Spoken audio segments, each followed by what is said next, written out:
Modern life. Between careers, kids, and health, it can be mayhem. That's why we're here. I'm Dr. Lisa Varghese-Kroll. And I'm Dr. Lonray Falusi. We're physicians, moms, and longtime friends who break it all down for you. Wondering how to juggle all the balls and still stay sane? Looking for advice but don't want to be overwhelmed? Curious about how to make the most out of life for your family but enjoy it at the same time? You're in the right place. Welcome to Health and Home with the Hippocratic hosts. On this episode, we have part 2 of our two-parter exploring lifestyle medicine. How does health equity play into being able to put these principles into practice? How can we overcome barriers to resources? And does any of this really make a difference to our health? We're back with Dr. Mahima Gulati to talk about all that and more. Hey everyone! If you haven't listened to episode 59 yet, part 1 of this interview, we encourage you to do that now to learn more about the basics of lifestyle medicine. If you have listened to part 1 already, here we go with part 2.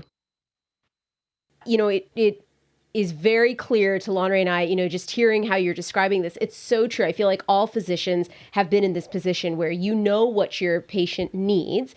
It's probably not a pill, although that's kind of how the system is set up for that to be the thing that we give.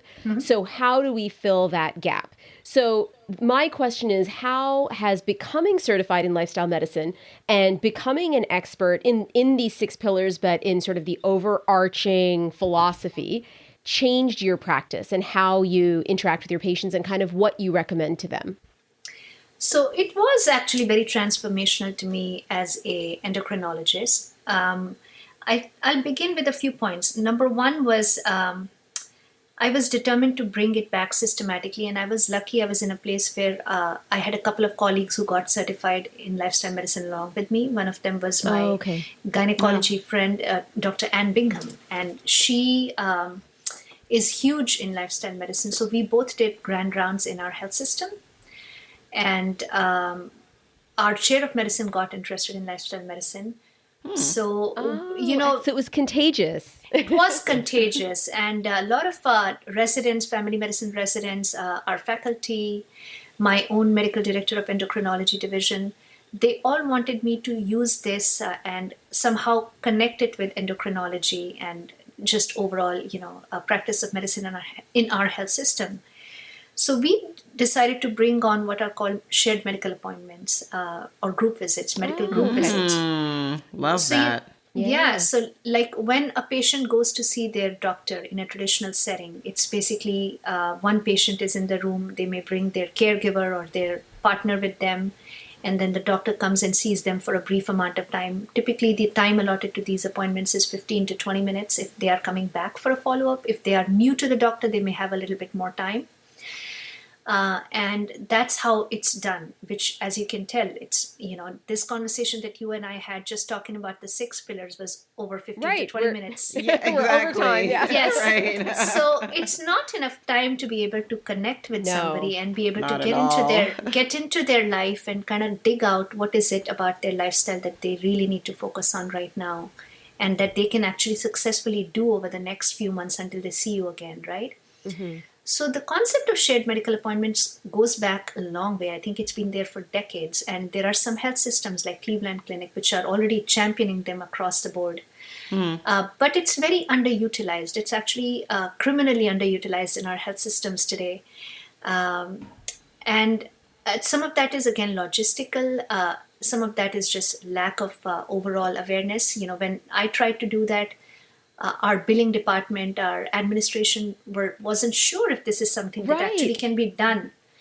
But again, this was not something I was inventing. And, going through Medicare or insurances was not going to be a problem because this is not something that's completely out of the box or innovative.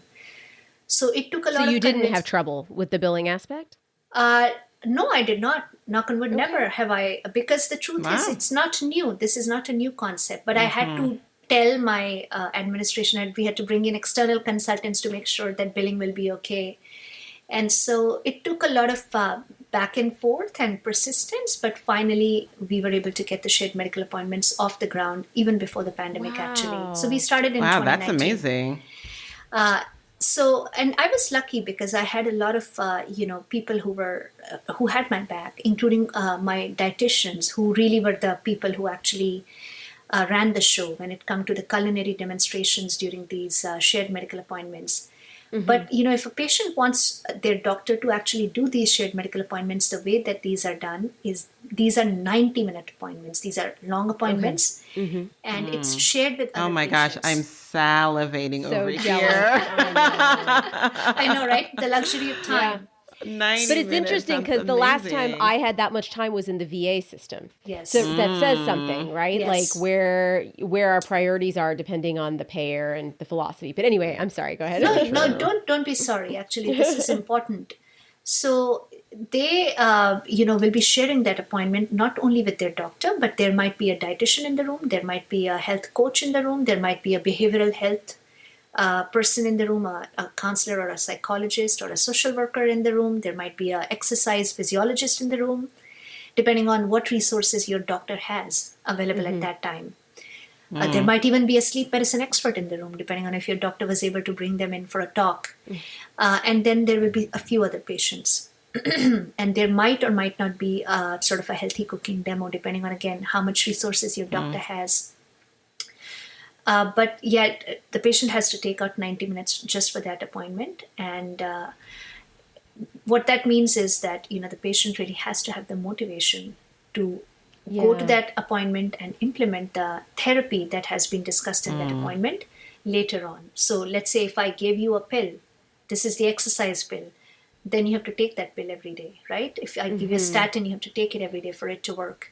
So that is what I transformed in my practice. And I actually wrote a pilot of our proposed shared medical appointments as an abstract in endocrine practice, which is the official journal of the American Association of Clinical Endocrinologists. Because I realized there's a dearth of shared medical appointment literature in endocrinology. Yes. Now, there are some now, but again, it's very underutilized. There wasn't a lot. I don't actually know of any practice in the state of Connecticut, endocrine practice, that's actually offering shared medical appointments. Okay. So I do not know why we are not doing it when we know that they work. And the example I often give is, let's say if you have testosterone, a therapy, right? Testosterone is lipid soluble. It's, basically dissolved in a medium of oil before we get the injection, right? So if I try to dissolve it in water medium, it will not be as effective because the medium is wrong. Right. So I'm giving the therapy in the wrong medium or carrier. So similarly, if I'm trying to give somebody lifestyle therapy, I'm trying to tell them to do their lifestyle behaviors in a different way. Then if I choose the medium of a one-on-one appointment, even if I discuss the same therapy with them for 90 minutes, but if I do that in a group medium, they're going to be more likely to be benefited in that group format. And the reason behind that is because there is power in connection. When people sit in a group of people and they are sitting with 8 people, 9 people, and they're all coming from the same place. They all may have diabetes. They all may be struggling with their body weight or some other factor, some blood pressure or something else. They connect and they know that they all face the same challenges and that person's doing it. So now I have friendly competition going on. Now I need to exercise. I need to do that yoga. So there is that power that comes from a group and that connection and that undoing of loneliness. That cannot come through a one-on-one chat with your doctor. And that's why that's something I did over the last, I think since 2019, so over 4 years. And I kind of figured it out just, like by the power of experience, how much different and transformational that medium was compared with one-on-one appointment with me. And I believe that we should sort of have more proliferation of research around group visits and the efficacy of group visits and more, hopefully, decrease in logistical barriers and more training, more medical education on this format. Absolutely. I love that analogy. Yeah. And I agree. Training in medical school and residency programs and also just the buy-in from your leadership sounds like that was a but potentially could have been a huge hurdle that you all were able to overcome because, new things sometimes are hard to incorporate into healthcare. So definitely kudos to you. And hopefully that's inspirational to other people who are hoping to sort of start something similar in their own clinics or institutions. I was grateful that I had the leadership I had. Like I said, if it wasn't for my team, if it wasn't for the people who had my back when I needed their support, it would have been difficult for me to do lifestyle medicine as a standalone physician. Yeah. And lifestyle medicine, I think I credit that with, saving my career in a way because, my career was starting to feel uninspiring and jaded. And so if I hadn't been able to bring lifestyle medicine into my career, I don't know if I would have been able to keep going on with the same enthusiasm and the same meaning and purpose. A minimum of 7 to 8 patients can actually be seen within a span of 90 minutes. And they are more effective. And especially if you bring in another provider, like a behavioral health provider, then the patient doesn't have to run from one appointment to the other. If I have a patient who suffers from both diabetes and depression, they have to make one appointment with me and I'm booked out 6 months ahead of time. Right. And then they have to go see a mental health professional, and mental health professional will not be available for 9 months, and they have to take 2 days off. Whereas now they can do that in the same time. Yeah. And this is more sort of a better business sense for the administrators as well. So that part wasn't that hard to explain. Just, getting more efficient. It's also good for, the productivity of the providers. And so that I thought was definitely something that transformed my practice. At a personal, as a physician, also just the amount of gratification I got and the results I saw, because the outcomes were phenomenal. And wonderful. And also, it made good sense for just the health system to do them. It makes so much sense. In the practice where I used to work, there were shared medical visits for pregnant women, since it was a practice that saw all ages. And we instituted asthma group visits for kids. And a lot of the reasons why those existed where I worked was that we wanted to increase access for patients, right? Exactly. Thinking, through this and the health equity lens as well. Yes. I know Lisa and I, health equity is definitely something we talk about a lot, something we're very passionate about. So kind of along those veins, in terms of either in your practice or in the bigger picture, how do you see lifestyle medicine potentially contributing to a more equitable healthcare delivery system? Absolutely. We at American College of Lifestyle Medicine actually have what we call a HEAL initiative, Health Equity Achieved Through Lifestyle Medicine, HEAL. But if you look at the statistics, the major killers, whether that's heart disease, diabetes, dementia, cancers, minorities and people of color always have worse outcomes. And, these diseases, they affect us at younger ages and much more fatally. So, I have so many patients with type 2 diabetes who will develop kidney disease earlier. They'll get strokes in their late 30s or early 40s. So, the same diseases that are manifesting maybe a decade later or 2 decades later in a Caucasian population are presenting so much earlier in childhood or in early youth, in patients of color, in Hispanic populations, in Black American populations, in South Asian populations, in East Asian populations. And this is something that we can address through lifestyle. Because these are diseases that are, if you look at it, heart disease is 80% preventable according to the CDC. Yeah. 80%, which means 4 out of 5 cases can be prevented. Wow. And yet we have, every year we are seeing that the age at which heart attacks are occurring and just the mortality from heart attacks is getting younger and younger, despite the clear data. And so this is where lifestyle medicine needs to be adopted because, the drugs are just not going to cut it. Right. The drugs are great if it is secondary prevention, whether that's for obesity, whether that's for heart disease, but primordial and primary prevention for children, for young children, for adolescents, it has to be lifestyle medicine. I think that's just a great point. I mean, we're totally in agreement with you. And it is, I mean, some of the statistics are really quite scary, even from where we sit on the, on the physician side. So I can imagine that for any of our non-medical listeners, it's even more striking.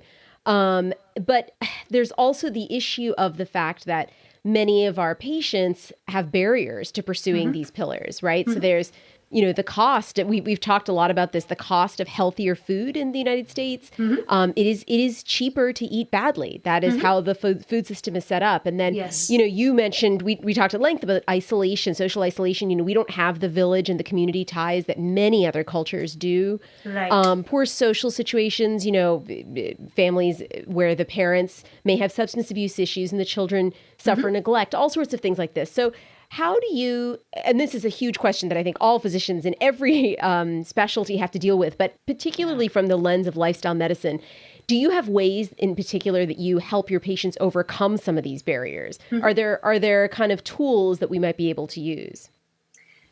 Yes. So this is the problem, the social determinants of health, or the social influencers of health, right? And this is why I think practitioners, all health professionals, physicians, providers, everybody alike, needs to be aware of the data behind lifestyle medicine, and not just dismiss that, lifestyle, or people will never change their diet, and say that, diet is not enough, or it will only cause a certain percentage of change in a person's risk, and really educate themselves about the literature. Because I think we can help in certain ways now, whether that means we are aware of what are the resources in our community. And I thought that really was the second thing which was transformational about my practice post-lifestyle medicine, is how I became a smart leverager in a way of the community resources. I knew who can go where. Who can go where, right? I knew my director of behavioral health. I was the person who was sending the most number of patients to behavioral health, or sleep study, or social work. And so as a doctor, I may not be able to sit down and figure out how my patient can get food if they live in a food desert. But I know there are certain people in my health system who can help. And so I know how to connect the dots a little bit better. And I knew as a lifestyle medicine physician that was one of my jobs, to know what I can offer, so that at least I'm helping somewhat. Right. And so that is something that lifestyle medicine trained professionals can do. And of course we can, it's not just in our capacity as a clinician, we are also citizens. We can also do legislative advocacy. Right. We can also do, we can do our share by going to a church and speak, or going to a library, public library, and speak, or going to my child's school and speak there, and which I have done as a lifestyle medicine professional, because, when I got certified, I got a lot of invites from, a predominantly Black church where they had a beautiful event for all women. And then there were women's wellness talks that I did. There were talks for local chapter of NAACP that I did. And the reason why they invited me is because I was trained in lifestyle medicine, and they wanted to connect with somebody who's a doctor who can actually help them get a little bit of scientific advice on how they can bring this into their communities. So we can do community action, not just clinical action. We can do public awareness creation through different channels. We can, of course, do legislative advocacy. We can contact our Congress people or our local assembly legislators. And those are things, hopefully, that can eventually, if there is enough critical mass, if there's enough of us doing this enough of times, can slowly, bit by bit, bring about a change. I think that's wonderful, and such a great way to end, because I feel like we talked a lot about what individuals can do and how we can either as patients, people, or as physicians. But the bigger picture of that connection is so important, and our role in a society to uplift one another, to share expertise, and just to make things better for everyone around us, I think just warms my heart. You gave us And it's so goosebumps. inspirational. Yeah. No, it's fantastic and phenomenal that with, your busy life that you are making the time and space for all of that. And I bet that that's really appreciated by the people that you're outreaching to and who've outreached to you. Thank you. No, thank you. That means so much. Thank you so much. That makes my day. And it's been a joy. Actually, I have benefited more than I have given, to be honest, because I feel like I am a better mom, a better spouse, and just an overall better human because of lifestyle medicine and because of all the people I have met and because of my mentors, because of my patients, the connections I have formed with them, and the respect I have been given and I have received and I have given. It's been something that I would recommend everybody have in their life. Oh, that's such a powerful testimony. Thank you so much for sharing that with us. Really? It's been such a joy to talk to you. Thank you so much for sharing your expertise with our listeners. And we're going to link to a lot more resources in our show notes at hippocratichost.com. So thank you so much, Dr. Mahima Gulati. Absolutely. Thank you. It's been my pleasure. Thanks so much to Dr. Mahima Gulati for sharing her expertise on the ins and outs of lifestyle medicine and how we can all use its pillars to live longer, healthier lives. For more information on her background and resources on lifestyle medicine as a whole, check out our show notes at hippocratichost.com. So that's our show for today. Thank you, as always, for listening and for all your support. Please follow us on Facebook, Instagram, and other major social media platforms. And subscribe and review us in Apple Podcasts because reviewing helps other people like you find the show. And if you'd like to support us with a monthly donation, just go to our website at hippocratichost.com and click on the Become a Friend of the Show button. We'll be forever grateful. Thanks, everyone, and talk to you soon. Thanks for listening to Health at Home with the Hippocratic hosts. Remember that all views expressed here are our own, not our employers, and all content is for informational purposes only and should not be construed as medical advice, nor the establishment of a doctor-patient relationship. Always consult your own physician or healthcare team for any medical issues. If you enjoyed this episode, please rate us, subscribe, and tell a friend. And check out our website at www.hippocratichosts.com for show notes on this and all our episodes. Can't wait to chat with you next time.